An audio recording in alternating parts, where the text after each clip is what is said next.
નમસ્કાર મિત્રો, સ્વાગત છે આપણી યુટ્યુબ ચેનલની અંદર। તો આજે આપણે દેશ અને દુનિયાના અને તાજા અને મહત્વ સમાચારની વાત કરવાના છીએ, તો વિડીયોને અંત સુધી જોવા વિનંતી।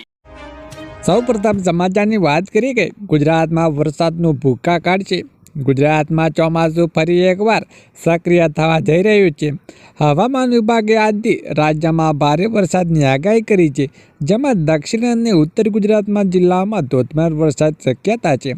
આગામી 7 દિવસ સુધી રાજ્યમાં ભારે અતિ ભારે વરસાદ થવાનો રાઉન્ડ શરૂ થવાની આગાહી કરવામાં આવી છે, જેમાં 18 થી 20 ઓગસ્ટ સુધી ઓરેન્જ એલર્ટ જાહેર કરવામાં આવ્યું છે। હવામાન વિભાગે માછીમારોને 18 થી 20 ઓગસ્ટ સુધી દરિયો ન ખેડવાની સલાહ આપી દીધી છે, કારણ કે આ દિવસોમાં ભારે અતિ ભારે વરસાદ થશે, તોફાનની પવનની સાથે શક્યતા રહેશે। હવામાન વિભાગ જણાવ્યા અનુસાર બંગાળની ખાડીમાં રચાયેલો લો પ્રેશર એરિયા અને ઉત્તર પૂર્વ અને અરબી સમુદ્રમાં કચ્છના વિસ્તારમાં ઊભું થયેલું અરબ સાયક્લોનિક સોલ્યુશનના વરસાદનું સિસ્ટમ મુખ્ય કારણ બની શકે છે। વધુમાં તો આગળ વાત કરીએ કે જન્માષ્ટમી આવતા મોટી ભેટ સરકાર આપી રહી છે, જેમાં જન્માષ્ટમી અને દિવાળીના તહેવારોમાં ડબલ ફિલ્ટર સિંગતેલનું વેચાણ કરવામાં પુરવઠા વિભાગે નિર્ણય લીધો છે। ઓગસ્ટ મહિનામાં આવતા તહેવારોમાં અને પછી દિવાળીના તહેવારોમાં 1 લીટર સિંગતેલ આપવામાં આવશે, અને સિંગતેલ 1 લીટર દીઠ 100 રૂપિયાના ભાવે આપવામાં આવે છે। તે ઓગસ્ટ 2025 અને ઓક્ટોબરમાં 2025 એમાં 2 માસ દરમિયાન ડબલ ફિલ્ટર તેલનું વિતરણ રેશનિંગ કાર્ડ ધારકોને કરવામાં આવી રહ્યું છે। વધુ આગળ વાત કરીએ કે રેશન કાર્ડની નવી જાહેરાત। મુખ્યમંત્રી ભૂપેન્દ્ર પટેલે નેતૃત્વ હેઠળ રાજ્ય સરકારના જી સફળ નામની નવી યોજના જાહેર કરી છે। આ યોજનાને મુખ્ય ઉદ્દેશ્ય રાજ્યના અત્યોદય પરિવારની આવક વધારવાની કરી દીધી છે, તેમને આર્થિક રીતે સક્ષમ કરવાનો રહેશે। આ યોજનાના આગામી 5 વર્ષમાં રાજ્યના 10 જિલ્લાના 25 તાલુકાના 50,000 રૂપિયાના અંત્યોદય અન્ન યોજના કાર્ડ ધારક પરિવારને લાભ આપવામાં આવી રહ્યો છે। આજીવિકા નિર્ણયમાં ભાગરૂપે પરિવારને આવક અને સ્ત્રોત ઊભા કરવા માટે તે 80,000 રૂપિયા સુધીનું અનુદાન કરી રહ્યા છે। વધુ આગળ વાત કરીએ કે પીએમ મોદીની જાહેરાત। નરેન્દ્ર મોદીએ 15 ઓગસ્ટના રોજ લાલ કિલ્લા પર યુવાનોની મોટી ભેટ આપી છે। તેમણે દેશના યુવકો માટે 1 લાખ કરોડ રૂપિયાની યોજનાની શરૂઆત કરી દીધી છે। આ યોજનાના યુવાનના વિકસિત ભારત રોજગાર યોજના નામે શરૂ કરવામાં આવી રહી છે। આ યોજના હેઠળ લગભગ 3.5 કરોડ યુવાનો માટે રોજગારની નવી તકો ઊભી કરવામાં આવી રહી છે। આ ઉપરાંત પ્રાઇવેટ સેક્ટરમાં પહેલી નોકરી કરનાર લોકોને સરકાર દ્વારા 15,000 રૂપિયા આપવામાં આવશે। અને વડાપ્રધાન નરેન્દ્ર મોદીએ કહ્યું હતું કે આ યોજના હેઠળ યુવાનોને નવી નોકરીની નવી તકો મળશે। તેમણે કહ્યું કે ખેડૂતોના માટે ઘણી યોજનાઓ કામ કરી રહી છે, અને મહિલાઓ માટે લખપતિ દીદી યોજના શરૂ કરવામાં આવી રહી છે, જે આજે લાખો મહિલાઓને મદદ કરી રહ્યા છે। દિવાળી પર નવા જીએસટી રિફોર્મ વડાપ્રધાન શેરી વિક્રેતાઓ માટે શરૂ કરવામાં આવે આ યોજના પીએમ સ્વનિધિ યોજનાઓ પર ઉલ્લેખ કર્યો છે। લાલ કિલ્લા પર પીએમએ કહ્યું હતું કે દિવાળીના અવસર પર એક નવો જીએસટી રિફોર્મ લાવી રહ્યા છે। જીએસટી દરો સમીક્ષા કરવામાં આવશે, જેનાથી લોકો માટે ટેક્સ અને ઓછો થશે, ખૂબ જ સરળ પણ બની શકે છે। વધુ આગળ વાત કરીએ કે ડ્રાઇવિંગ લાયસન્સ પર સરળ નિયમ। હવે તમારે લર્નિંગ કાચું લાયસન્સની પરીક્ષા પાસ કરવા માટે 15માંથી 9 પ્રશ્નો સાચા પડવા લર્નિંગ લાયસન્સ ઇસ્યુ કરવામાં આવશે। પહેલાં 11 પ્રશ્નો સાચા હોવા જરૂરી હતા।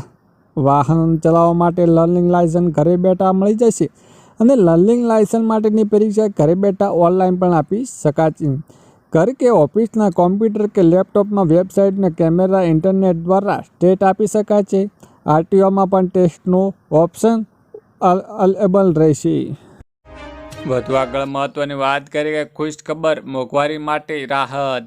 જીએસટીમાંથી 12% ક્લેમ નાબૂદ થઈ શકે છે। સરકારે જીએસટીમાં મોટો ફેરફાર કરવા જઈ રહ્યો છે।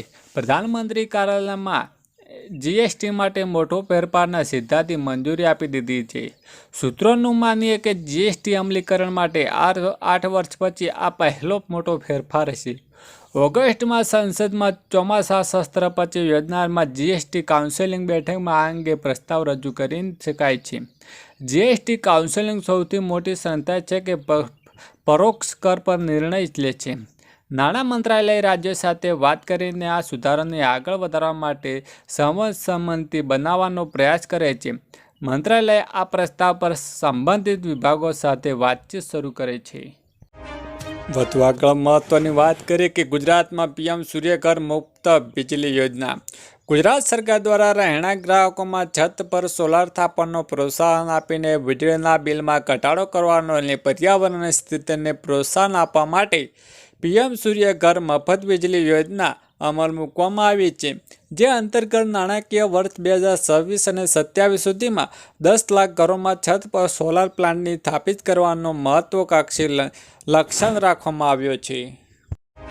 વધુ આગળ વાત કરીએ કે આધાર કાર્ડના નિયમમાં મોટો ફેરફાર.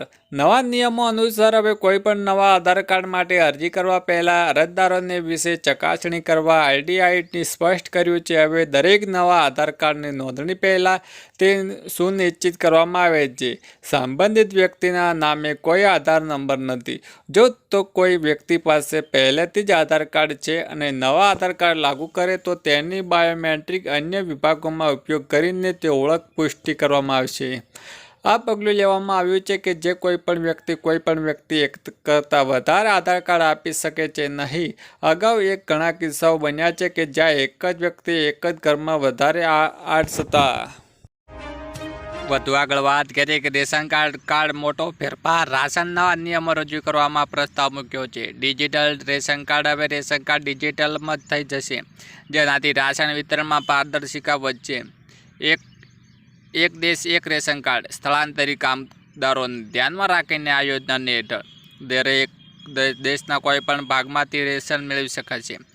કેવાયસી ફરજિયાત. રેશન કાર્ડ ધારકોને તેમને ઓળખ ચકાસવા માટે કેવાયસી કરવાની જરૂર પડશે. Biometric verification. નકલી રેશન કાર્ડ ધારકોને રોકવા માટે લાભાર્થીઓને આધારિત બાયોમેટ્રિક ચકાસણી ફરજિયાત બનાવવામાં આવશે.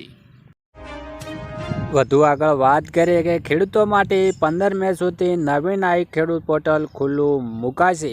વર્ષ 2025 અને 26 માટે ખેતીવાડી ખાતાની વિવિધ સહાય યોજનાનો લાભ લેવા માટે નવી ખેડૂત પોર્ટલ 15/5/2025 સુધી ખેડૂતો દ્વારા ઓનલાઈન અરજીઓ કરવા માટે ખુલ્લું મૂકવામાં આવ્યું છે. નોંધણી થયા બાદ ઓનલાઈન અરજી કરી શકાય છે. અરજી કરતાં પહેલાં ખેડૂતોએ પોર્ટલ ઉપર નોંધણી કરવા ફરજિયાત છે, તેમજ નોંધણી કરવા માટે મોબાઈલ નંબર નાખવો ફરજિયાત રહેશે.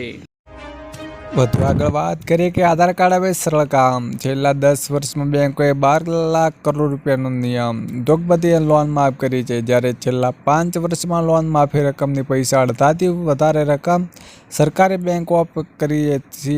એસબીઆઈ સૌથી આગળ છે કે એસબીઆઈએ સમગ્ર ગુજરાતમાં ખેડૂતોને દિવાળિયા બનાવ્યા છે.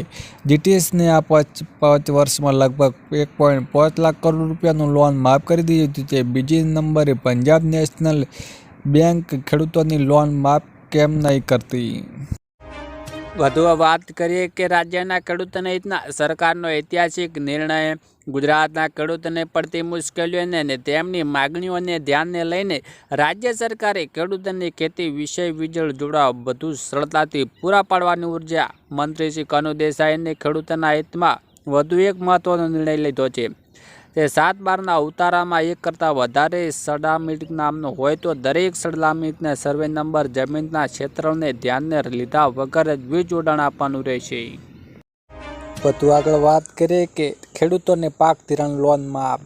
ગુજરાતના દરેક ખેડૂતો માટે પાક ધિરાણ લોન અને પાક ધિરાણ વ્યાજને લઈને આવ્યા છે મહત્વના સમાચાર. ખેડૂતોને લીધેલી લોનને નવી જૂની કરવા ખેડૂતો પાસેથી કેશ પેમેન્ટ માંગવાની બદલે ડાયરેક્ટ બેંકમાંથી ઓટો રિન્યૂ કરી આપવામાં આવે તેવી માંગ ખેડૂત દ્વારા કરવામાં આવી છે. તેમજ ખેડૂતનું પાક ધિરાણ વ્યાજ માફ કરવામાં આવે તો એવી માંગ ખેડૂતો કરી રહ્યા છે. જ્યારે ખેડૂતો બેંકના લોન પૈસા ભરવા માટે બહારથી વ્યાજ પૈસા લાવીને વ્યાજ પૈસા ભરે છે અને જેથી ખેડૂતોને ઓટો રિન્યૂ સુવિધા આપીને ખેડૂતોને થોડી રાહત આપવા આવી તેવી માંગ ખેડૂતો કરી રહ્યા છે. વધુ આગળ વાત કરીએ ખેડૂતોની પાક ધિરાણ લોનમાં ગુજરાતના દરેક ખેડૂતો માટે પાક ધિરાણ લોન અને પાક ધિરાણ વ્યાજને લઈને આવ્યા છે મહત્વના સમાચાર. ખેડૂતોએ લીધેલી લોનની નવા જૂની કરવા ખેડૂતો પાસેથી કેશ પેમેન્ટ માંગવાની બદલે ડાયરેક્ટ બેંકમાંથી ઓટો રિન્યૂ કરી આપવામાં આવશે તેવી ખેડૂતો દ્વારા કરવામાં આવી છે. તે ખેડૂતોનું પાક ધિરાણ વ્યાજ માફ કરવામાં આવે એવી માંગ ખેડૂતો કરી રહ્યા છે. જ્યારે ખેડૂતો બેંક લોનના પૈસા ભરવા માટે બહારથી વ્યાજ પૈસા લાવીને વ્યાજ ભરે છે, જેથી ખેડૂતોને ઓટો રિન્યૂ સુવિધા આપીને ખેડૂતો થોડી રાહત આપવામાં આવે તેવી માંગ કરી રહ્યા છે.